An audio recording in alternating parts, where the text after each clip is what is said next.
ಆರೋಗ್ಯಕರವಾದಂತಹ ಹಾಗೂ ರುಚಿಕರವಾದಂತಹ chutney. Hi hello ಎಲ್ಲರಿಗೂ ನಮಸ್ಕಾರ. ಜ್ಯೋತಿ ಪಾಕಶಾಲೆಗೆ ತಮ್ಮೆಲ್ಲರಿಗೂ ಸ್ವಾಗತ. ಹೊಸದಾಗಿ ನಮ್ಮ ಕುಕಿಂಗ್ ವಿಡಿಯೋಸ್ ನೋಡ್ತಿದ್ದಲ್ಲಿ ಪ್ಲೀಸ್ ಸಬ್ಸ್ಕ್ರೈಬ್ ಮಾಡ್ಕೊಳ್ಳಿ. ಈ ರೆಸಿಪಿ ಇಷ್ಟ ಆದಲ್ಲಿ ಒಂದು ಲೈಕ್ ಮಾಡಿ. ಇಂದಿನ ವಿಡಿಯೋದಲ್ಲಿ ನಾನು ಆಂಧ್ರ ಸ್ಪೆಷಲ್ ಮೆಂತ್ಯ ಸೊಪ್ಪಿನ ಪಚ್ಚಡಿ ಅಂದ್ರೆ ಚಟ್ನಿ ರೆಸಿಪಿನ ಯಾವ ರೀತಿ ಮಾಡ್ಕೊಳ್ಬಹುದು ಅಂತ ತೋರಿಸ್ಕೊಡ್ತಾ ಇದ್ದೇನೆ. ಮೆಂತ್ಯ ಸೊಪ್ಪು ಸೇವನೆ ಮಾಡೋದು ಆರೋಗ್ಯಕ್ಕೆ ತುಂಬಾನೇ ಒಳ್ಳೆಯದು. ಆದರೆ ಮೆಂತ್ಯ ಸೊಪ್ಪು ಸ್ವಲ್ಪ ಕಹಿ ಇರೋದ್ರಿಂದ ಕೆಲವರು ಮೆಂತ್ಯ ಸೊಪ್ಪಿನ ರೆಸಿಪೀಸ್ನ ತಿನ್ನಕ್ಕೆ ಇಷ್ಟಪಡಲ್ಲ. ಅಂತವ್ರಿಗೆ ಈ ರೀತಿ ಒಮ್ಮೆ ಪಚ್ಚಡಿ ರೆಸಿಪಿನ ಟ್ರೈ ಮಾಡ್ಕೊಡಿ. ಅನ್ನದ ಜೊತೆಗೆ ಸೂಪರ್ ಕಾಂಬಿನೇಷನ್ ಅಂತಾನೆ ಹೇಳ್ಬೋದು. ಬರೀ ಅನ್ನಕ್ಕೆ ಅಂತಲ್ಲ, ಯಾವುದೇ ರೆಸಿಪೀಸ್ಗಾದ್ರೂ ಸೂಪರ್ ಕಾಂಬಿನೇಷನ್ ಈ ಚಟ್ನಿ ರೆಸಿಪಿ. ಬನ್ನಿ ಈ ಸಿಂಪಲ್ ಆದಂತಹ ಚಟ್ನಿ ರೆಸಿಪಿ ಯಾವ ರೀತಿ ಮಾಡೋದು ಅಂತ ನೋಡೋಣ. ನಾನಿಲ್ಲಿ ಒಂದು ಬಟ್ಲು ತುಂಬಾ ಮೆಂತ್ಯ ಸೊಪ್ಪನ್ನ ಬಿಡಿಸಿ ನೀಟಾಗಿ ತೊಳೆದು ತಗೊಂಡಿದ್ದೇನೆ. ಅಂದ್ರೆ ದೊಡ್ಡ ಗಾತ್ರದ ಒಂದು ಕಟ್ ಆಗುವಷ್ಟು ಮೆಂತ್ಯ ಸೊಪ್ಪನ್ನ ತೆಗೆದುಕೊಂಡಿದ್ದೇನೆ. ನಂತರ ಗ್ಯಾಸ್ ಮೇಲೆ ಬಾಣಲೆನ ಇಟ್ಟು ಗ್ಯಾಸ್ ಹಚ್ಕೊಳ್ತೇನೆ. ಇದಕ್ಕೆ ಸ್ವಲ್ಪ ಎಣ್ಣೆನ ಹಾಕೊಳ್ತೇನೆ.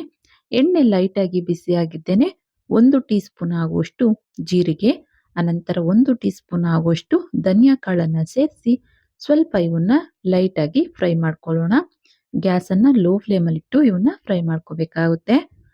ಈ ಧನಿಯಾ ಕಾಳು ಜೀರಿಗೆ ಸ್ವಲ್ಪ ಫ್ರೈ ಆಗಿದ್ದೇನೆ. ಇದಕ್ಕೆ ಒಂದು 6 ರಿಂದ 7 ಆಗುವಷ್ಟು ಹಸಿಮೆಣಸಿನಕಾಯಿನ ಈ ರೀತಿ ಕಟ್ ಮಾಡಿ ಸೇರಿಸ್ಕೊಳ್ತಾ ಇದ್ದೇನೆ.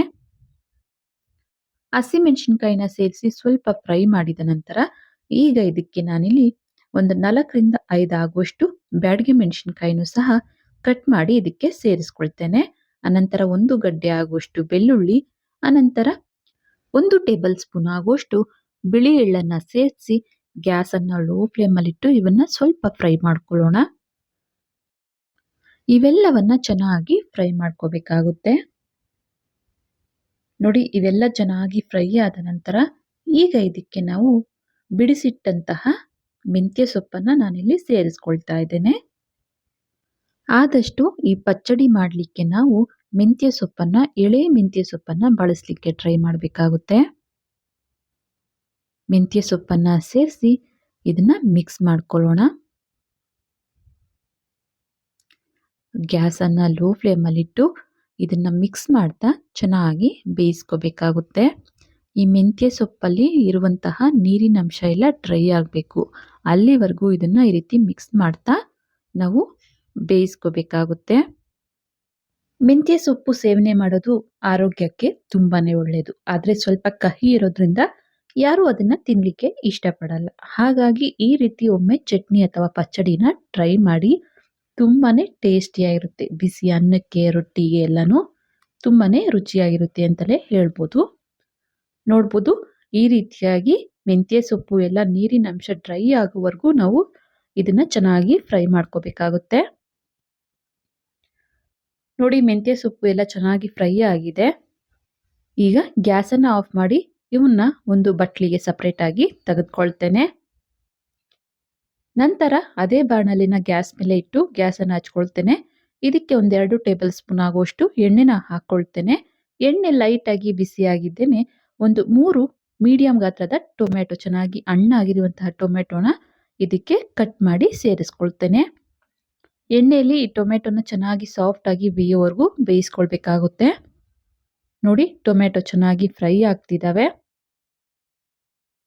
ಚೆನ್ನಾಗಿ ಸಾಫ್ಟ್ ಆಗಬೇಕು ಈ ಟೊಮೆಟೊ, ಅಲ್ಲಿವರೆಗೂ ಇವನ್ನ ಫ್ರೈ ಮಾಡ್ಕೋಬೇಕಾಗುತ್ತೆ. ಹುಳಿಗೆ ಅಂತ ನಾನಿಲ್ಲಿ ಸ್ವಲ್ಪ ಹುಣಸೆ ಹಣ್ಣನ್ನ ಸೇರಿಸ್ಕೊಳ್ತೇನೆ. ಮತ್ತೆ ಇದನ್ನ ಮಿಕ್ಸ್ ಮಾಡ್ತಾ ಚೆನ್ನಾಗಿ ಸಾಫ್ಟ್ ಆಗೋವರೆಗೂ ಬೇಯಿಸ್ಕೊಳ್ತೇನೆ. ನೋಡ್ಬೋದು, ಟೊಮೆಟೊ ಚೆನ್ನಾಗಿ ಸಾಫ್ಟ್ ಆಗಿದ್ದಾವೆ. ಕೊನೆಯದಾಗಿ ಇದಕ್ಕೆ ಒಂದು 1/4 ಟೀ ಸ್ಪೂನ್ ಆಗುವಷ್ಟು ಅರಿಶಿನ ಸೇರಿಸಿ ಚೆನ್ನಾಗಿ ಇದನ್ನ ಮಿಕ್ಸ್ ಮಾಡ್ಕೊಳ್ಳೋಣ. ಈ ಟೊಮೆಟೊ ಈ ಹದಕ್ಕೆ ಬೆಂದ್ರೆ ಸಾಕು, ಇನ್ನೂ ಚೆನ್ನಾಗಿ ಸಾಫ್ಟ್ ಆಗಿ ಬೇಯಿಸ್ಕೊಳ್ಳೋ ಅವಶ್ಯಕತೆ ಇಲ್ಲ. ಈಗ ಟೊಮೆಟೊ ಬೆಂದಿದ್ದಾವೆ. ಗ್ಯಾಸ್ ಅನ್ನು ಆಫ್ ಮಾಡಿ ಇದನ್ನ ತಣ್ಣಗಾಗ್ಲಿಕ್ಕೆ ಬಿಡ್ತೇನೆ. ನಂತರ ನಾವಿಲ್ಲಿ ಮೊದಲಿಗೆನೆ ಫ್ರೈ ಮಾಡಿರುವಂತಹ ಈ ಪದಾರ್ಥಗಳನ್ನ ಮಿಕ್ಸಿ ಜಾರಿಗೆ ಹಾಕೊಳ್ತಾ ಇದ್ದೇನೆ. ಎಲ್ಲ ಪದಾರ್ಥಗಳನ್ನ ಈ ರೀತಿ ಮಿಕ್ಸಿ ಜಾರಿಗೆ ಸೇರಿಸಿ ಈಗ ಈ ಚಟ್ನಿ ಅಥವಾ ಪಚ್ಚಡಿಗೆ ಬೇಕಾಗುವಷ್ಟು ಉಪ್ಪನ್ನ ನಾನಿಲ್ಲಿ ಹಾಕೊಳ್ತಾ ಇದ್ದೇನೆ. ಉಪ್ಪನ್ನ ಸೇರಿಸಿ ನೀರನ್ನ ಹಾಕ್ದೇನೆ ಇದನ್ನ ಮೊದಲಿಗೆ ತರಿತರಿಯಾಗಿ ರುಬ್ಕೊಂಡ್ಬರ್ತೇನೆ. ನೋಡಿ ಈ ರೀತಿ ಸ್ವಲ್ಪ ತರಿ ತರಿ ಇರೋ ರೀತಿ ರುಬ್ಕೊಂಡಿದ್ದಾಗಿದೆ.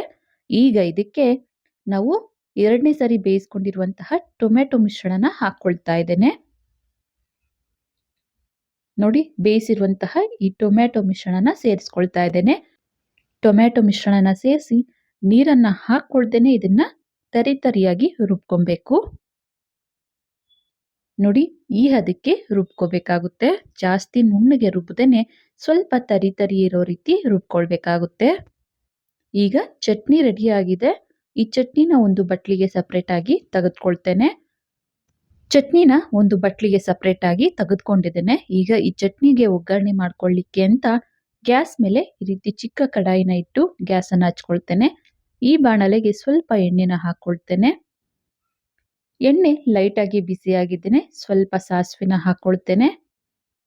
ಸಾಸಿವೆ ಚಿಟಪಟ ಅಂದ ನಂತರ ಇದಕ್ಕೆ 1 ಗಡ್ಡೆ ಆಗುವಷ್ಟು ಬೆಳ್ಳುಳ್ಳಿನ ಇದಕ್ಕೆ ಕುಟ್ಟಿ ಸೇರಿಸ್ಕೊಳ್ತಾ ಇದ್ದೇನೆ.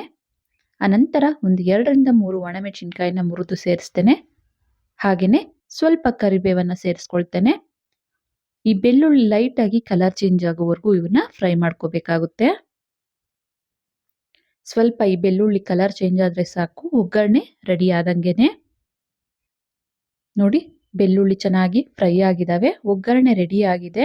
ಗ್ಯಾಸ್ ಅನ್ನ ಆಫ್ ಮಾಡಿ ರೆಡಿ ಆಗಿರುವಂತಹ ಈ ಒಗ್ಗರಣೆನ ಚಟ್ನಿಗೆ ಸೇರಿಸ್ಕೊಳ್ತೇನೆ. ಒಗ್ಗರಣೆನ ಸೇರಿಸಿ ಚಟ್ನಿನ ಚೆನ್ನಾಗಿ ಮಿಕ್ಸ್ ಮಾಡ್ಕೊಳ್ಳೋಣ. ನಾವಿಲ್ಲಿ ಸ್ವಲ್ಪನೂ ನೀರನ್ನ ಸೋಗಿಸ್ತೇನೆ. ಈ ಚಟ್ನಿನ ಮಾಡಿರೋದ್ರಿಂದ 1 ವಾರ 10 ದಿನ ಇದನ್ನ ಸ್ಟೋರ್ ಮಾಡ್ಕೊಳ್ಬಹುದು ಫ್ರಿಡ್ಜ್ ಅಲ್ಲಿಟ್ಟು. ನೋಡಿದ್ರಲ್ಲ, ತುಂಬಾನೇ ಸಿಂಪಲ್ ಆಗಿ ರುಚಿಕರವಾದಂತಹ ಹಾಗೂ ಆರೋಗ್ಯಕರವಾದಂತಹ ಆಂಧ್ರ ಸ್ಪೆಷಲ್ ಮೆಂತ್ಯ ಸೊಪ್ಪಿನ ಪಚ್ಚಡಿ ಅಥವಾ ಮೆಂತ್ಯ ಸೊಪ್ಪಿನ ಚಟ್ನಿ ಮಾಡುವ ವಿಧಾನ. ಈ ಚಟ್ನಿ ಅಥವಾ ಪಚ್ಚಡಿ ರೆಸಿಪಿ ಬಿಸಿ ಅನ್ನಕ್ಕೆ, ರೊಟ್ಟಿ, ಚಪಾತಿ ಯಾವುದರ ಕಾಂಬಿನೇಷನ್ ಆದ್ರೂ ತುಂಬಾನೇ ರುಚಿಯಾಗಿರುತ್ತೆ ಅಂತಲೇ ಹೇಳ್ಬೋದು. ಈ ಪಚ್ಚಡಿ ರೆಸಿಪಿ ನಿಮಗೆ ಇಷ್ಟ ಆಗಿದೆ ಅನ್ಕೊಳ್ತೇನೆ. ಇಷ್ಟ ಆದಲ್ಲಿ ಈ ವಿಡಿಯೋಗೊಂದು ಲೈಕ್ ಮಾಡಿ, ಕಮೆಂಟ್ ಮಾಡಿ, ಶೇರ್ ಮಾಡಿ. ಇನ್ನು ಯಾರೆಲ್ಲ ಸಬ್ಸ್ಕ್ರೈಬ್ ಮಾಡ್ಕೊಳ್ದೆ ವಿಡಿಯೋ ನೋಡ್ತಿದ್ದಲ್ಲಿ ಪ್ಲೀಸ್ ಸಬ್ಸ್ಕ್ರೈಬ್ ಮಾಡ್ಕೊಳ್ಳಿ. ಧನ್ಯವಾದಗಳು.